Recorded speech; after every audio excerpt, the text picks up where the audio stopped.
20 minutes. So as Emma said, I'm Lisa McGilvray. I am the current course leader for the MSc programme, of which we have a full-time course and now, brilliantly, a part-time course, which was an initiative we planned a couple of years ago, pre-COVID, and it has been now approved and is fully accredited by the BACP. So that's where we're at with the programmes that we offer for counselling in counselling at Strathclyde. However, your route to being a counsellor with Strathclyde can begin a lot sooner than the Masters. You can start your journey with the BSc, and that's in counselling and psychology. If you already have a degree and you want to come along and acquire the counselling skills element, you can come to our fabulous range of COSCA courses that are offered by our Centre for Lifelong Learning. So you've got your degree, or you've got your series of diplomas, and you've got the degree that's either a 2-1 entry level for a full-time course, or 2-2 entry level for a part-time course. Let me say that 2-2 is important, that is also accompanied by experience and a commitment that you want to be a counsellor. So that's your personal statement part. Now, you need to acquire those counselling skills. There is not only the COSCA course, there are different ways you can acquire those counselling skills. And that's really important for our students who come from all over the UK and all over the globe. So we're looking for courses that are certificate level 3 or above, and the equivalent for that in the Scottish system as well. And internationally, what courses have you done that have given you skills training? That's not going out there and observing others doing it, actually practicing on a course between 40 to 60 hours with small groups in triads, at being a speaker and being a listener and being observed and getting that feedback. That's the equivalent of counselling skills courses are varied, is what we're saying, across the globe and certainly across the UK. So check it out with us and our brilliant admissions team and ourselves, the tutors at Strathclyde. So the journey to being a counsellor can be completed with us as a place for useful learning. It certainly is most certainly a profession that is growing and is in high demand in all over the UK and globally, as I say. So please consider that in the wider context, but do not be put off if you say, well, I've got my degree elsewhere, or I don't have my degree, I have diplomas, or I trained in something in the 1970s and 80s and didn't have a degree. That's all right. The part-time course now says, come talk to us, come work with us, and we'll find out what we can do. So let me move myself over there. There you go. Much better to one side. So this course is an accredited course with the BACP, which is a British Association for Counsellors and Psychotherapists. And I say this course because it's the part-time course I'm referring to there. And the part-time course is the same foundation from the point of view of the pedagogy of it and how we teach it as the full-time course. So it has a track record, it's been well established. And prior to that, 30 years experience of Strathclyde delivering counselling training. So what does it consist of? Well, first of all, you're our students. Couldn't happen without you. And your learning experience is certainly central. As a place of useful learning, we aim to provide appropriate teaching and authentic assessment to meet your needs, those of the course, importantly, those of the job you'll be doing. This is a course, whether it be the part-time or the full-time, that qualifies you to go and practice as a counsellor. It's really important for us we keep those standards high, we make sure the assessments are appropriate, and we keep them varied for our varied learners that we have. And we also track that. We also make sure that you're getting what you need.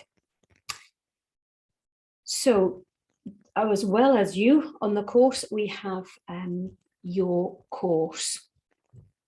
And your course is about the content and the structure of the course. The course consists of 7 elements. 5 of those are summative assessments. So you've got your core classes and you've got your dissertation. And then you've got these the counselling hours, your placement, and you've got this hugely important part of personal and professional development. All of those must be passed successfully before you can exit with the MSc. Now, I mentioned there about the research project. So your course consists of a dissertation. The MSc is what is accredited. If you leave this course with a diploma, it will not be BACP accredited. That is not what we have the accreditation for. You're joining the MSc to exit with an accredited MSc.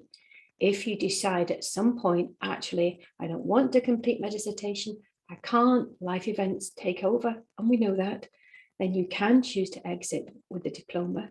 Wouldn't be accredited, but you will fulfill the baseline for that, and you can go and contact the ACP and go through their route for accreditation via them as the body.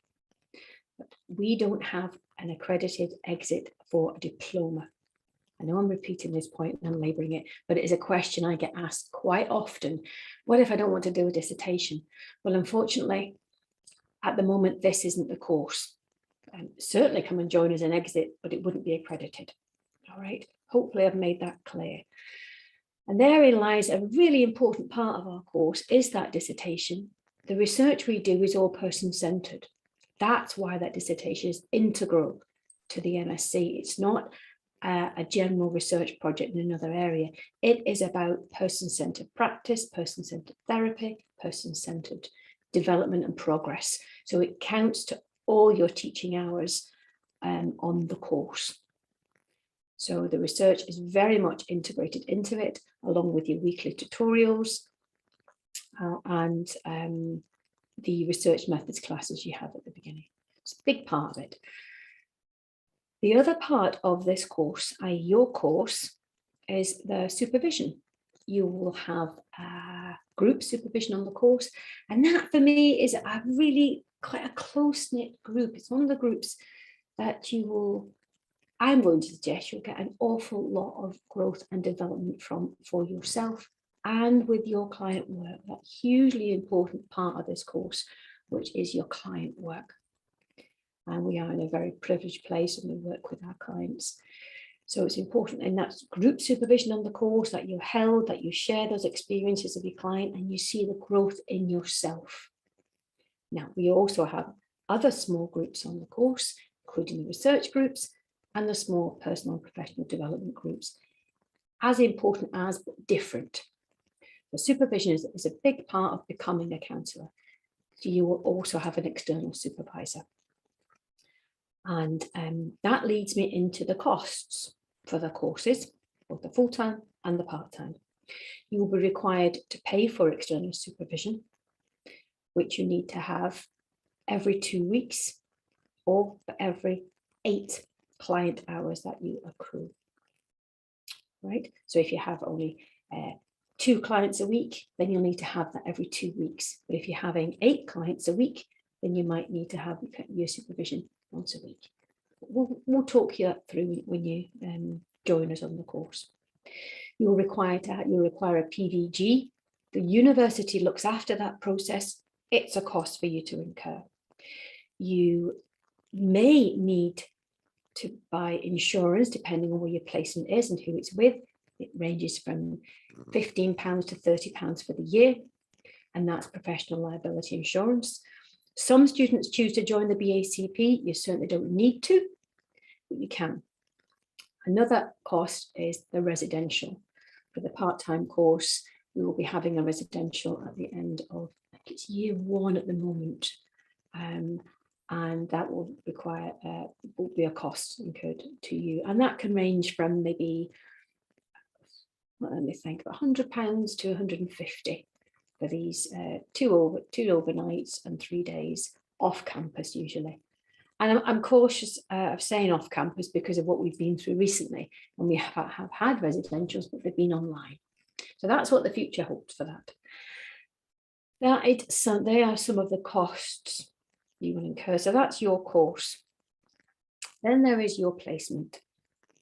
This is a key part of joining the training with Strathclyde and becoming a counsellor with us. We take pride in the placements that we have connections with. I know I, as a placement coordinator, have strong links with many of our placements, and they are varied and vast. However, you can choose to find your own placement, and many students do. I know I did that when I did my training with Strathclyde a good 10 years ago now. But if you do, you still talk to me, tell me about the placement. I would speak to them, ideally go visit them if I can, no restrictions, and then they will need to comply to our agreement, which they will get a copy of, which can look a little bit daunting for some placements, but basically it's us making sure that you're safe and the environment is safe for you to work in, and that the terms and conditions of what you're working in are acceptable for you. So that's an important part of the placement. I'm going to switch to another slide, I think. Yes, there we go. So placements, I want to spend a little bit of time on placements here, because placements are where you will work not only with your clients, but with the organisations themselves. This is not simply a matter of accruing those really important 100 client hours. It's a matter of you becoming immersed in what is it those organisations offer. How can I get more involved? Do they offer group supervision? Do I need to attend? Yes, go. Wonderful learning experience from different modalities. Do they offer any CPD, any additional training? If they do, great, go for it. It has to fit around the course, clearly. So what we're saying to you is let this placement fit in with yourself, and you fit in with them. And that's why finding the placement is really important, really important. You've got to be a good fit for it as much as it is for you. So on the part-time course, we are saying that you still require the 100 client hours over the 2 years. These will count towards your 450 if you choose to go on and apply for the BACP accreditation. This course does not guarantee you BACP accreditation. It contributes to the hours required. You will then go on and continue to gain your client hours and your experience and your supervision and your CPD in person-centered approach, if that's what you choose to continue to do. So that's a choice you have once you qualify with us. We have quite a big database, and it's a database I try my best to keep up to date. But some of the placements can't renew the funding and close, and unfortunately I don't get to know that until it's later and students apply to them. But we do try our best at the university to keep that up to date, and we rely on students telling us as well, which I know this year has been fabulous in previous years for letting me know what's happening. Again, aside from that database, go have a look, find your own placement somewhere, ask about, see what's there. And I know for some students that might sound quite daunting, but actually this profession at present is not regulated. We do have professional accrediting bodies, one being the BACP, who our course is accredited by, but it's not regulated as in statutory regulations. So actually we don't have a way of saying, well, can you, the NHS, provide all our placements, please, because you have a duty? They don't. Can educational establishments provide them? No, they can't. Actually, they do need counsellors to go along and have placements with them. So we do not organise your placements. You do. We will certainly help you along the way to do that. And that process of placement involves looking through the database or having a look around your area, talking to friends and family, finding out what exists, approaching them, asking them to speak with me if you want to. I do that quite often. Sharing the agreement and what's expected of you. It doesn't matter the size. Some organisations are maybe 3 or 4 people, a small charity setting up. Of course you can go and work with them. Others are long established, 40, 50 years established, and have maybe 30, 40 volunteer trainee counsellors. A very different experience, but nonetheless equally valuable. So don't assume it has to be with a big one or an organised one. That depends on you. What kind of person are you? Are you quite keen to say, I don't mind doing my own case management and sorting out my appointments and all? Or are you more like, no, actually, I'd rather someone else did that and I'll focus on coming in and seeing my clients. And that's an important decision to make as well around your placement. So there's that signed agreement we need. Also, some placements, and I say some, not all, are now requiring an additional PVG. So you heard me mention earlier that the university supplies you with a PVG when you join the course, which you incur the cost for, because that goes with you. But other placements are now saying they need one. That's okay. You don't need to pay for that. They do. But that's time. That can take some time, not an inordinate length of time, but it can take time. So that leads me on to my next point, which is start looking for your placements as soon as possible. Now I'm saying looking for them, not starting with them. You cannot start to work with your placements until you are past your readiness to practice. It's a really important part of this course. And for the part-time students starting in January 2022, that will be round about June. And I say round about June because it can be middle of June, end of June, depending on where we are with the skills practice and what else is there. Okay. So you will go through the process of readiness to practice.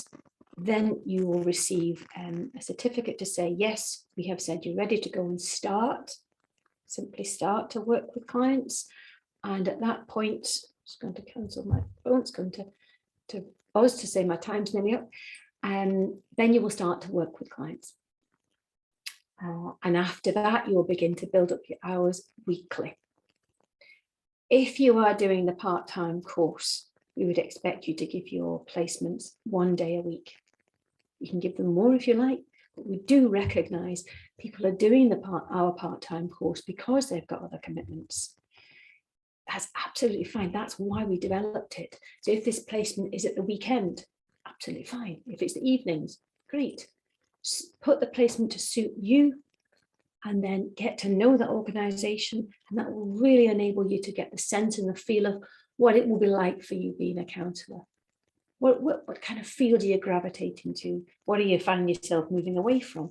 Placements can be an awful lot more than simply having that lovely, wonderful connection with your clients. Can also be about a huge amount of growth for you as a growing professional. So that said, let me have a look. We'll come back to any questions about those. So your employment opportunities. It is a growing sector, without a shadow of a doubt. But it can be a challenge sometimes just to find your niche and your way in, because some of the jobs are asking for you to have your accreditation, but you've started it. You've got those 100 hours towards it. So you can certainly apply for jobs to say, I'm in the process of acquiring that. I know when I was with an organisation, I would accept that. The students coming into me who'd qualified saying, I am in the process, this is what I'm doing about it. That's good. That's good enough. Many of our students go into private practice and they have what we tend to suggest is a portfolio career. And it's a term you'll hear and read about in counselling that is saying you avoid all clients 5 days a week in the beginning. Try and do maybe 1 or 2 days a week and find a different angle to come from, perhaps offering a service with group work, not counselling group work, but other activities that combine your week and gradually build up those hours. I'm not saying you shouldn't do it, just some advice, just to be careful you don't end up taking on many clients, 5, 6, 7 a day, and you're burnt out. It can be a steep learning curve. But many of our students do go into private practice and combine that with another role within an organisation, like a college or university, within the NHS, many third sector organisations of all different shapes and sizes. And again, once you're qualified with us, with your accredited MSc, you can then apply to those, and you'll have initiative with that research element to say, why don't we get involved in some evaluation? Why don't we look at how well we're performing? Those are the additional questions you'll be taking with you from our training. And those third sector organisations, many of them right across the UK, and certainly within the kind of Glasgow, Greater Glasgow area, where many of you may have your placements.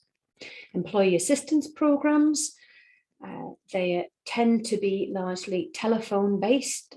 Nowadays, some of them are moving into video, but mainly telephone.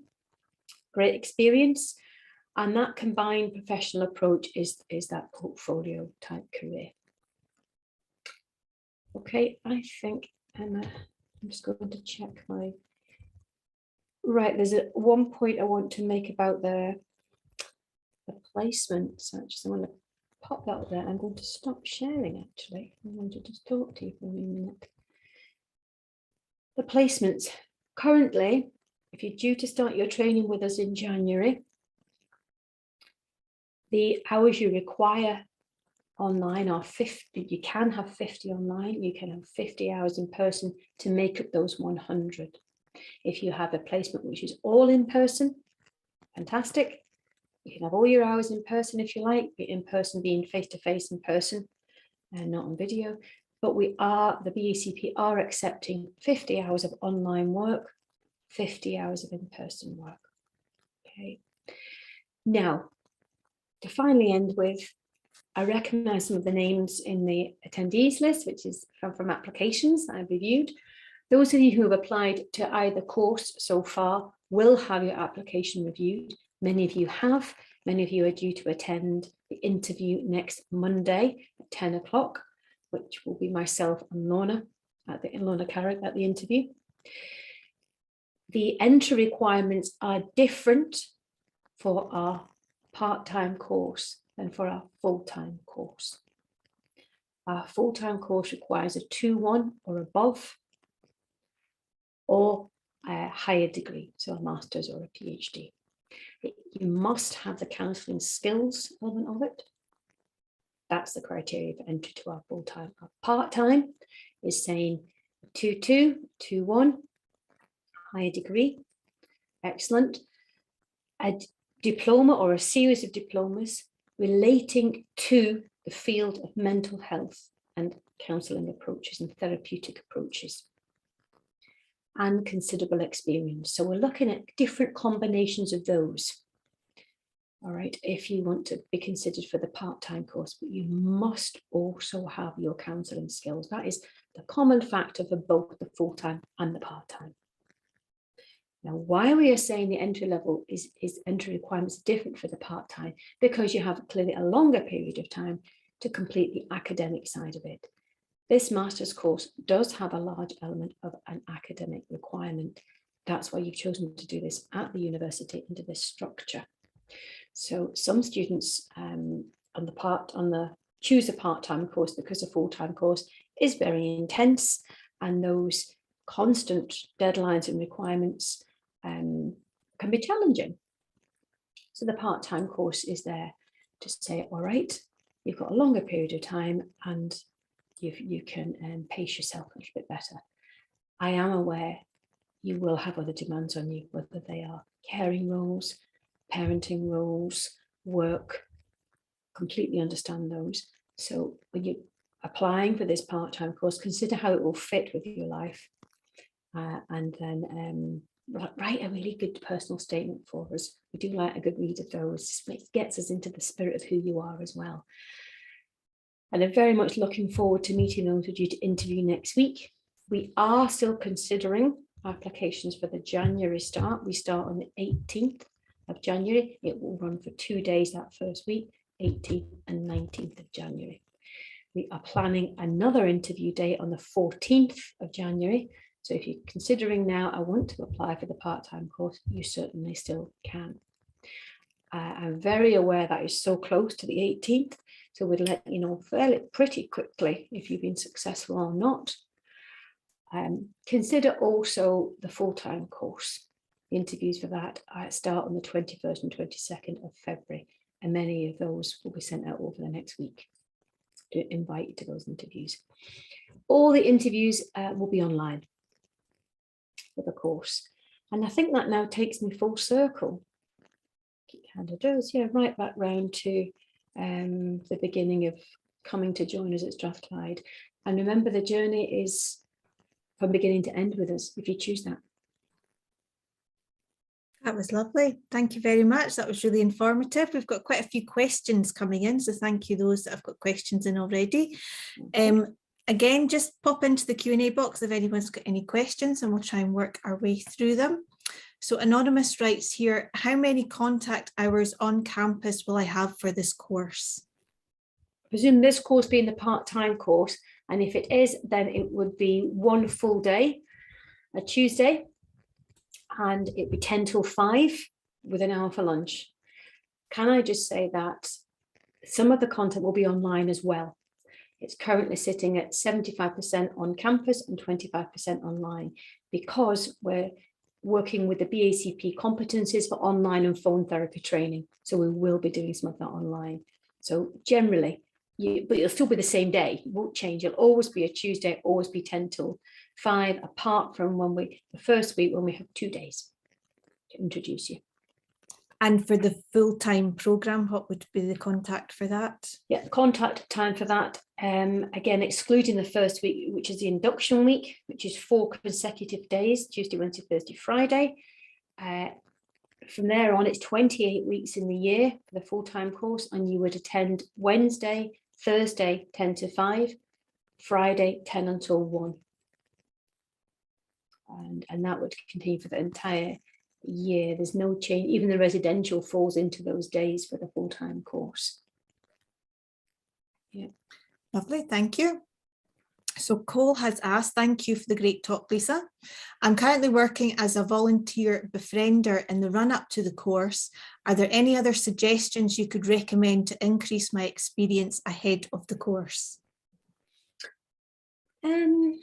So a befriender, thanks Cole for the question. A befriender is about an individual, working with an individual. So I wonder if you could get any work or any experience with groups, even supporting other kind of group of people, just to know what those interactions are like in relation to supporting others more widely. But certainly a befriender would be fantastic. Sometimes it's quite helpful to have telephone crisis experience. Not always, because it's very, very different. And we know that, and we'll teach you all about that. But I wouldn't try too hard to get more. You'll get a lot from being a befriender, and I'm sure you have so far. But try something with groups as well. Okay, and Cole again has asked, I think a couple of folk have asked this question, can we make up the 100 hours of practicum over 2 placements to gain experience in 2 different areas? Yes, absolutely.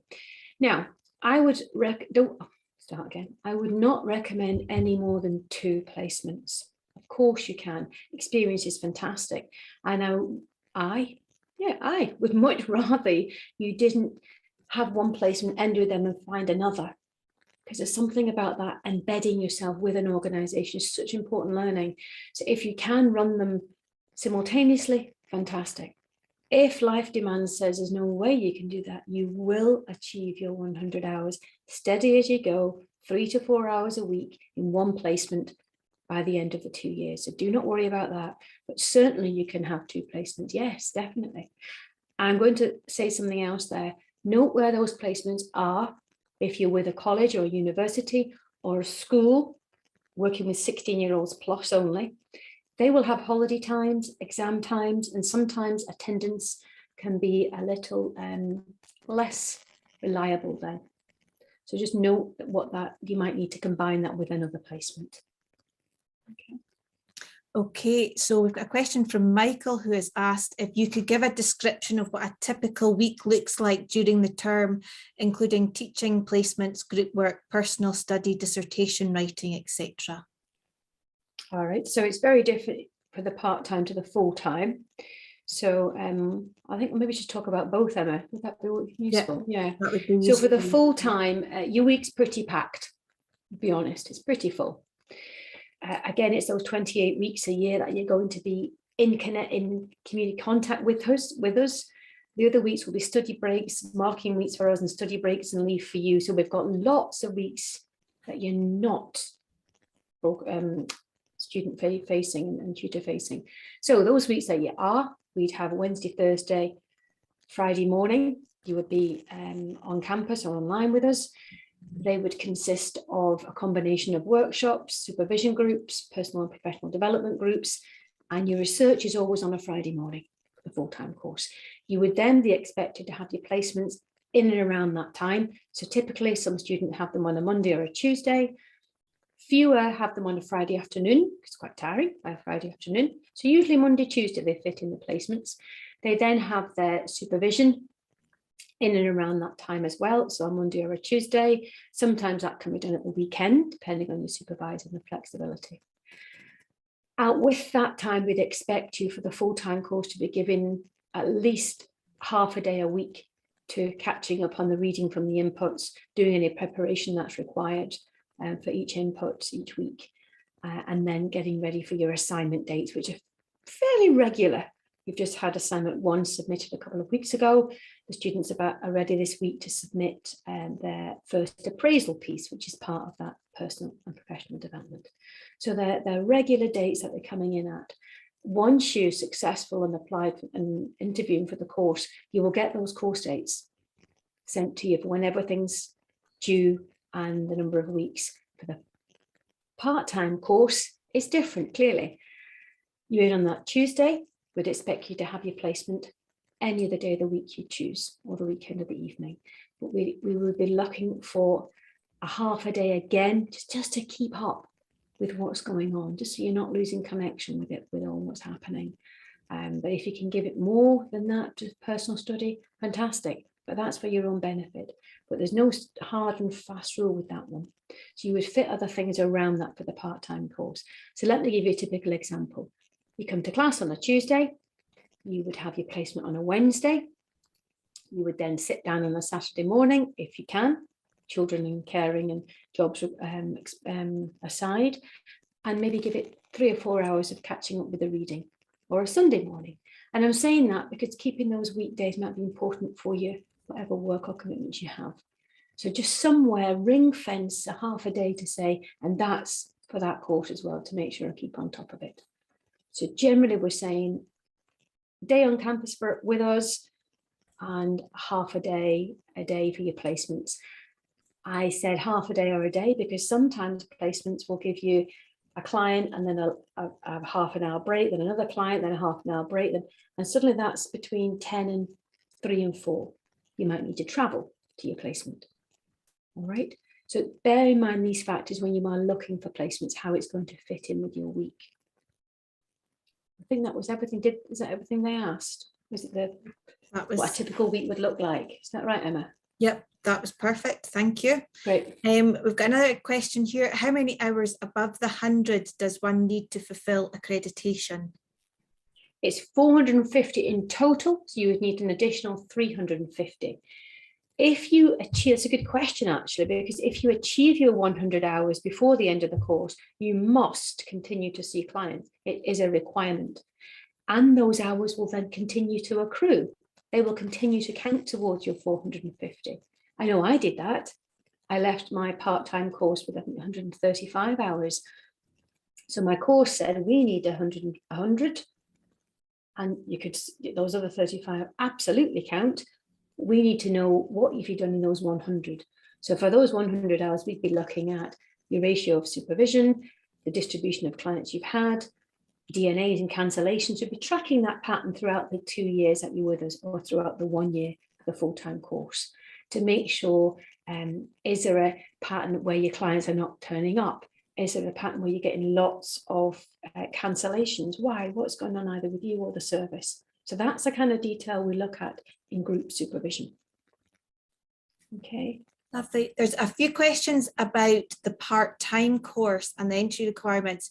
So do people need to have the COSCA certificate or the counselling skills course for entry onto the part-time route? Oh yes, you must have counselling skills. It doesn't have to be COSCA. There are different courses, but that is a requirement we have. And why we talk about COSCA a lot? Because it's pretty well structured. They give you a foundation in different approaches. They give you lots of experience of triad work, which is where you're the speaker, listener, and observer. We hit the ground running with both the part-time and the full-time course doing those skills practices. And they give you 40 to 60 hours of working that way, which is really important foundation. So some other counselling skills courses, maybe it's certificate level 1 and 2, don't do that. They'll give you the knowledge, but they won't necessarily give you the skills. So that's what you need when we're looking at counselling skills. I'm going to also mention here, Emma, that some students come and say, how can we have counselling skills when we're coming to you to be a counsellor? Makes sense, the question. But what we're saying is, we're not saying you have to have trained as a counsellor. We're saying, what kind of listening skills have you been trained in? What kind of attending skills have you been trained in? That's what we're looking for, not observing somebody only. So not like let's say it's not apprenticeship. Or there's a common thing that lots of students say, but I was involved with this, and I observed psychologists, I observed psychiatrists. It's completely different when you're in a training situation in a room saying, right, I'm going to tell you something and I want to see how you attend and give me some responses back. That's skills training. Okay, lovely, thank you. So we've got Sally's asking a question. She's coming from England. Does counselling skills requirement have to be level 3? Would a level 2 be sufficient? No, it has to be level 3 for that reason I've just explained there. Cool, thank you. I've never seen a level 2 course yet that has encompassed everything that we need. And it's really important. This is not us being difficult or awkward. The course requires you to have that foundation so we can begin to do the work. Without that, I've seen students struggle to understand that. Not that we've accepted them without that, but at interview level and discussion about it level. I think, okay. There's a few questions about the start of the course in January, just over whether it will start on Zoom or on campus. I've currently got the 2 days in the timetable for on campus, and I've got rooms booked and we're good to go. But who knows what will happen with the new variant, unfortunately.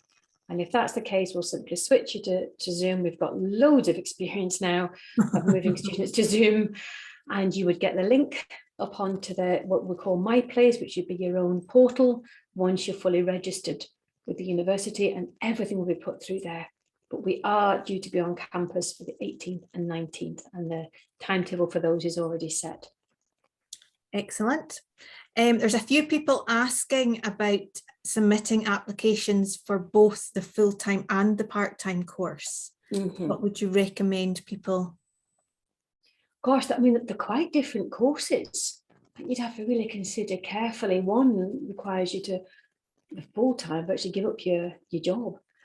So that's a huge consideration. But I can see if you may be balancing off one against the other. So first of all, consider your lifestyle, consider time and what you'd like to do. Consider your own personal processes. Am I able to do this in 1 year? Would it be good for me? I did mine in 2 years. I had a young family, and I also knew I would need some time to process for myself what was going on. Other students are completely different and want to dedicate to the full-time.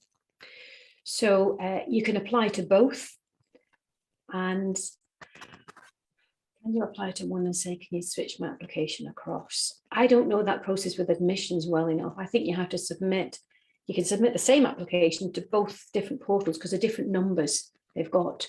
You can't just submit it to the part-time and write a little note on the end saying, please consider for the full-time as well. You'd have to submit it to both places. Yeah, but the same content, the content would be the same, but clearly your personal statement would be geared towards part-time and what else you'll be doing. Lovely. Somebody's asked, is the course in January full? No, the course in January is not full. We are still open for it. What I will do is I'll put the link to the website into the chat box. I'll just do that now. Oh, brilliant. Thanks, Emma. The apply link, as Lisa just said, is there for both the full-time and the part-time. So you can, feel free. So I'll just put that into the chat box. Brilliant. Oh, super. There it is. There we go. Okay, let's see what else we've got. Can I just say, any problems, any questions, any struggles with that? The admissions team are brilliant with it all. And let me know as well, please. Not that I can help you with links and things. Don't give me that, but I can certainly direct you somewhere. Don't get stuck. Okay.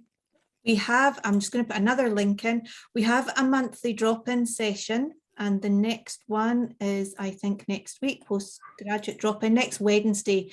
So these are monthly drop-in sessions. You can come along and our admissions team will be available. So if you have any questions about your application, how to submit it, about your qualifications, then you can register to attend. These will run throughout the year, so it's not just this is the last one. They will run every month throughout the year, and details are on the website. So at any point you've got any questions, then please just register and pop along to come to one of our drop-in sessions. And again, we're happy to answer any questions you have.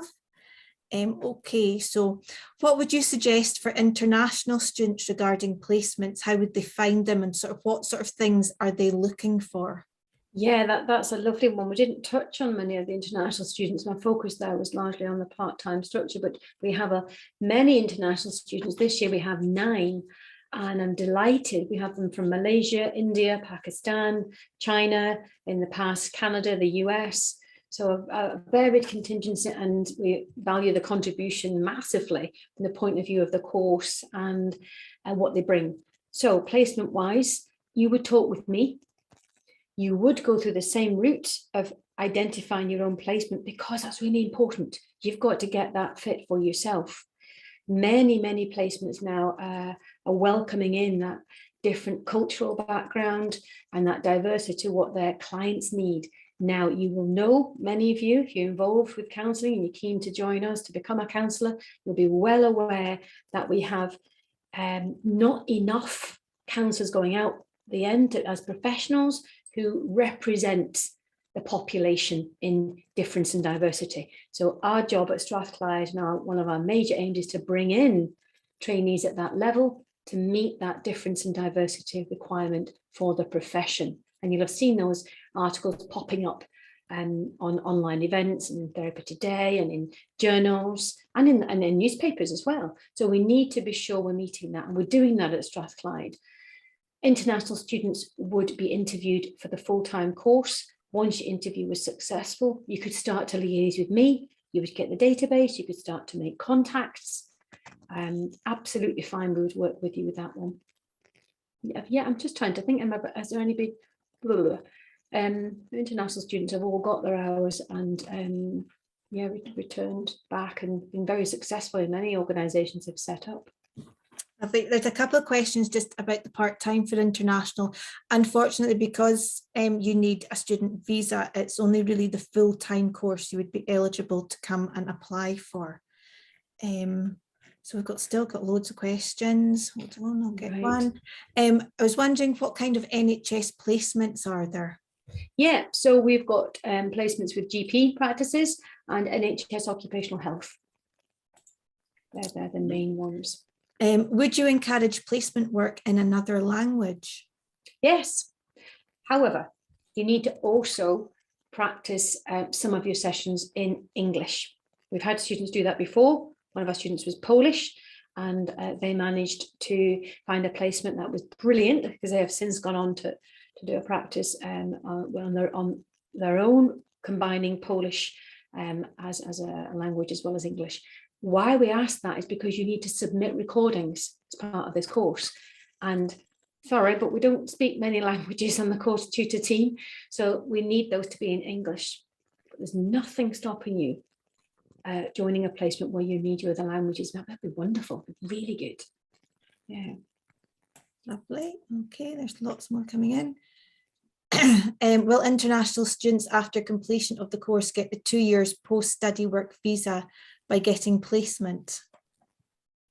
I'm going to put the link again in the chat box about information about the graduate route. So that's for international students that are wanting to stay on and work for 2 years in the UK. So further information is on the website regarding the graduate route. Mm-hmm. Lynn is asking, how do you access the placement database? So do the students access that, or is that for you? No, it's for students. Yes. So once you're registered, and I keep emphasizing that word registered, not simply being given an offer. Once you're fully registered with us, that's it. You can request that, and I'll send that out to you with the handbook and your letter and what's required and your first few days. So absolutely, it's for you. Yeah. And there's also a counselling opportunities page where I tend to post more recent developments with placements. So perhaps the database is more static and that is a lot more active. So I'll get calls to say, I know we've taken on 5 students, but 1 has just withdrawn. Have you got anybody else? So I'll pop a little note up saying, contact the Wind or contact Strathclyde University Research Clinical, and they'll go up. Okay. Okay, we've got and Amy here is due to graduate in May. I'm currently finishing off just 1 module as an undergraduate at the moment. Am I able to apply for the January start at all, or what do I need to wait? I think the part-time would be better suited for me. So she's about to finish a module in May. So she's due to graduate in May. So she would need to have graduated before. Yeah, she would. Yeah. So unfortunately, at present, we're not doing an intake in 2023. Currently, we haven't put that in motion yet. We may well, and in which case, absolutely get yourself down for that one. If the part-time course looks like it would be a suitable fit, and I like the way what you said there, because that is important to think about the fit for yourself and how it would suit you. Does that answer that question? I think it does, doesn't it, Emma? Yep. Yeah, but next year maybe. We've got another international one asking about IELTS. So yes, you need to submit an IELTS score. And again, the details are on the website. So if you have a wee look on the website, what we require is on there, but you do need to submit that, maybe not at the time of your application, but if you were to be given an offer, then it would be conditional on you submitting the IELTS. And can I just say the IELTS is really important from the point of view of you're entering a profession where you're talking. And it would be no use for you or the clients if either of you had a real struggle with communication. So it's so important you have that score and you're able to come over here and really immerse yourself and enjoy the work you're going to be doing and taking back home to your home country. But that is important for us, that you can be clearly understood, because it's frustrating for you if you're not. There's a few questions about the interview. So are you able to give any information of what you are looking for during the interview, or any tips or? Yeah, absolutely. So the interview is in 3 parts, the standard for the full-time and the part-time.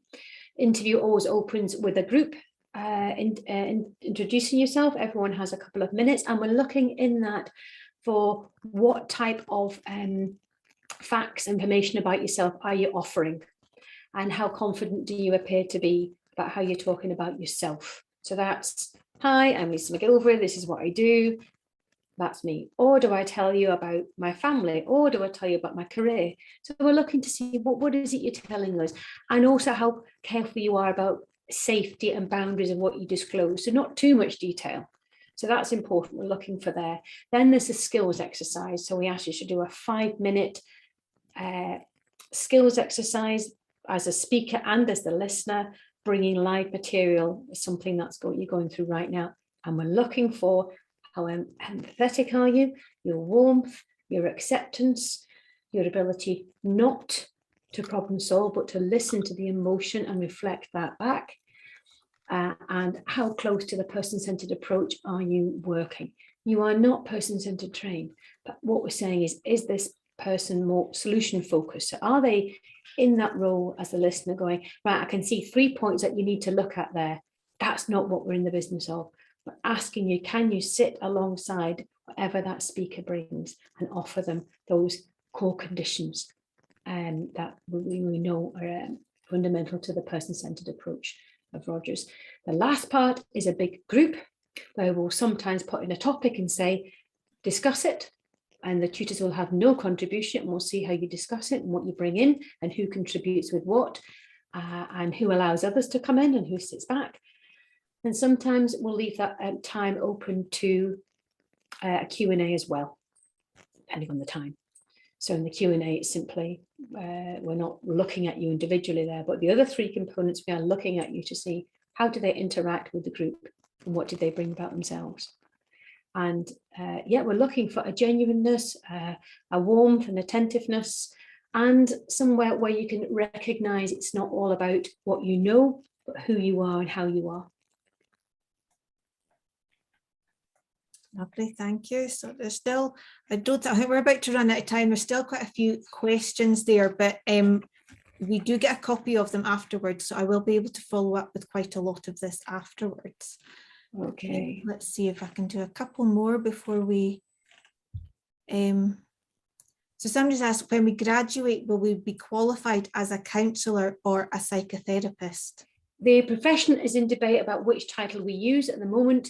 You can use either, but that is a big discussion because psychotherapy training per se is different. It's a longer period of time and it's a different structure, but the course that the BACP offers is labelled as both. So many of our graduates go on to be counsellors, psychotherapists, and continue with the CPD, which is continuing professional development. Okay, Lauren has asked, she's looking to apply for the full-time programme in September. I will have completed my COSCA course by June 2022. Is that acceptable?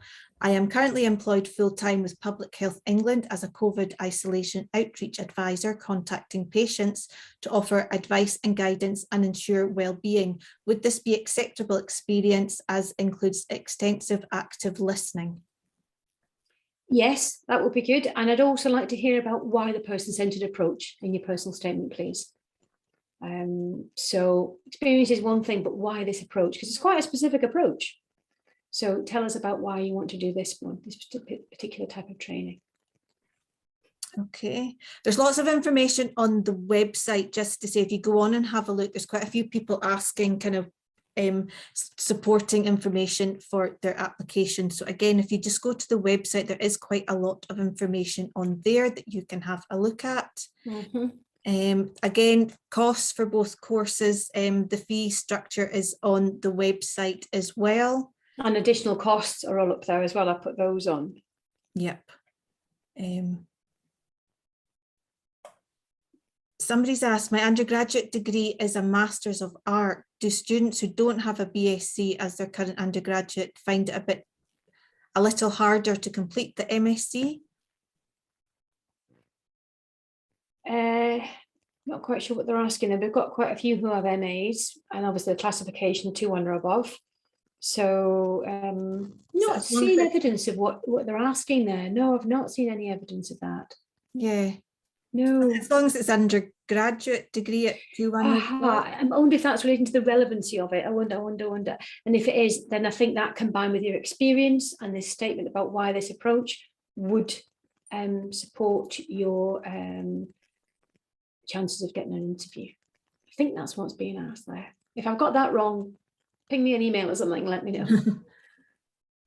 For the January intake, if you are interested in applying for the January intake, I would say get your application in as soon as possible. The university will close on the 23rd, I think, for the Christmas holidays, and won't be back open again until the 10th of January. So please ensure, if you are interested in the January intake, you get it into us as soon as possible. We do have a dedicated admissions team, and they are reviewing on a daily basis, but please, as Lisa said, you've got interviews next week, and then the next batch is at the 14th of January. 14th of January, yeah. 14th of January will be the next round of interviews.